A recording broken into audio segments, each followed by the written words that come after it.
I just wouldn't have social media in the first place. I just wouldn't go down that path, but I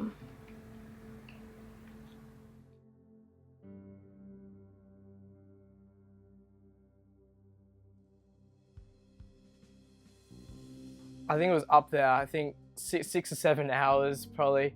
I was on it all the time. You know, I woke up, first thing I'd do, reach for my phone, which was in bed with me. Then I'd hop in the shower and I'd have my phone perched up through the glass and I'd have a YouTube video playing and I'd be watching that leaning against the glass. It got to a point where there was just a feeling deep down inside of me that was just so heavy, and it was like a drug in my chest. It was just such a heavy feeling. And then I put the phone down and I went out to dinner and it lifted. And it took a lot of time, but I put two and two together. And you stay off the social media and you feel a lot lighter in yourself. I felt a lot more bubbly and energetic. And as soon as I went back on it, again, I felt like I was trapped, weighted down, stuck. Logging in, like, that's how you get into your real life, that's how you start your day. Because, I don't know, that's just like the world is on social media. Like, the phone was who I am. It was a part of me, and I felt it was basically everything to me at that point, both socially and kind of also for the entertainment purposes. It was just, that is who I was, both online and in person. It was me, the phone was me, I am the phone. I mean, it was like my best friend at the time, a friend that was always there for you, that gave you everything you wanted and you had to do little in return to kind of have that connection. I wake up in the morning, I check my phone. Before I go to sleep, I check my phone.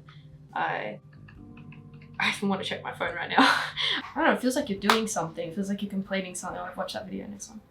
I've watched that video, I'll comment something, next one. I'll watch that video, I'll comment, next one. And by the time you know it, you've wasted 4 hours. It felt gross.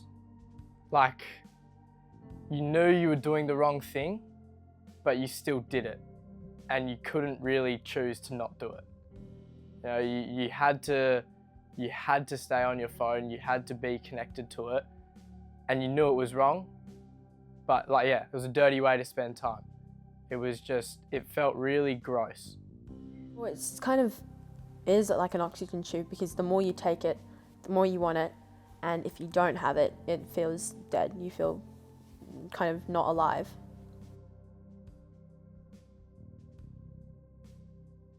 When I was 14, that's when it got really bad and I stopped posting and doing all of that because the anxiety and the pressure of posting and worrying what people would think of me was too bad that I just stopped it altogether. Having access to social media was just a whole combination, just was a recipe for disasters and stress and pressure and anxiety, and social media ended up being a huge part of why I was having like these issues. Before I'd go to bed, I'd be checking my social media and my stories to make sure I haven't accidentally posted something of myself even.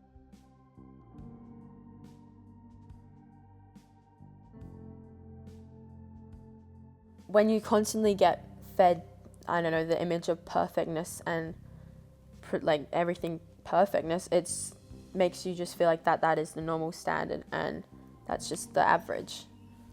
Well, yeah, once you see, I don't know, everyone being perfect on social media, you feel like you need to be perfect. And then especially with the girl-boy like romantic scenario, I think they would feel very pressured to be perfect in that scenario and make them feel like it's that they're performing instead of just really genuinely being in the moment and making mistakes, and that's sad. You got the whole world at your fingertips online. You're scrolling, 1 minute you're in a cat reel, 1 minute you're on, like, yeah, you're watching traffickers fly drug planes into Brazil, and you're seeing a lot of gory content, and then scroll again and you're straight back to dogs or sport or something funny. You can stumble upon some really dark stuff really easily. There was a video going around of a cat in a blender, and everyone was getting access to the video, and everyone was showing everyone. But that was like in year 8 or something, I think, 2022. But yeah, so you can find some really not nice things on the internet. But I could see myself wishing I'd spent less time worrying about social media and really enjoying the connections and things in real life, like reading books and family dinners and things, instead of worrying about my friends and social media.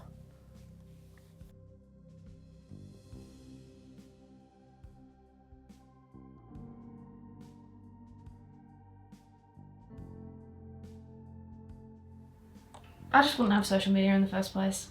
I just wouldn't go down that path, but I don't know, I feel like that's not going to be the case for a lot of people, you know. It's only getting bigger now. It's not like it's going anywhere. Yeah, I would have been happier in terms of I probably wouldn't have compared myself as much or had the anxiety of performing. I don't think parents know the difficulties that we face with social media and the real grasp. I don't think there's anything that's comparable from when they were younger or even now. I think it's a completely different feeling to anything else that I've experienced. Parents need to step in and help their children realise what life is other than social media.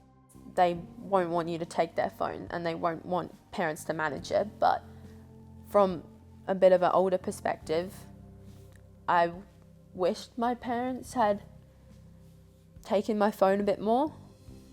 I didn't realise how much I was going to suffer or how much I was suffering when it was happening because I was a child. I wished that now that it had been taken away from me. Would I have thrown a fit back then? 100%. I would have thrown an absolute fit and I wouldn't have been happy about it, but it would have caused me a lot less stress in the long run.